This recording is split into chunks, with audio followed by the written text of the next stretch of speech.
रामकृष्ण हरी मित्रांनो, तर आज आहे कोकण दर्शनाचा माझा दुसरा दिवस. रात्री 3 वाजेपर्यंत मी प्रवास केला. त्यानंतर एका ठिकाणी टेंट टाकला आणि आरामशीर झोपलो. आता प्रवास करून एवढा दमलो होतो, की सकाळी डायरेक्ट 9 वाजताच जाग आली. मग काय पटकन सरशी उठलो, टेंट पॅक केला, गाडीला बांधला आणि मी निघालो माझ्या पुढच्या प्रवासाला.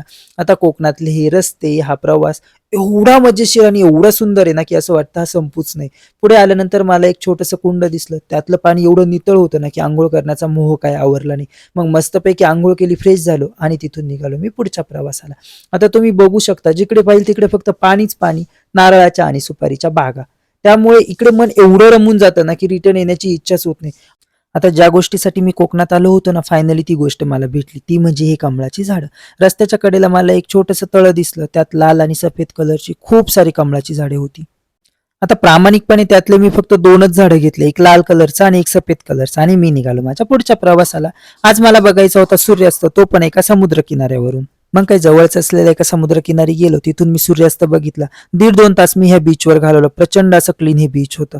मग काय तिथे जवळच टेंट टाकला आणि मी रात्रीचा तिथे मुक्काम केला. मोबाईल डिस्चार्ज असल्यामुळे मला रात्रीचे काही व्हिडिओ काढता आले नाही. मोबाईल रात्रभर मी पेट्रोल पंपावर चार्जिंगला लावला आणि आरामशीर झोपून घेतलं. सकाळी उठलो, सर्व काही साहित्य पॅक केलं, गाडीला बांधलं आणि मी निघालो रिटर्न पुण्याला जाण्यासाठी. आता मला जायचं होतं अनुस्कुरा घाटामार्गे.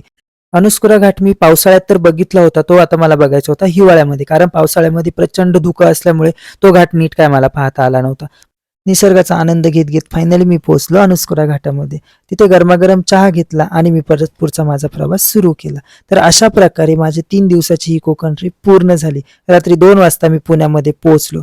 तर तुम्हाला माझी सोलो ट्रिप आवडली असेल तर अकाउंटला नक्कीच फॉलो करा.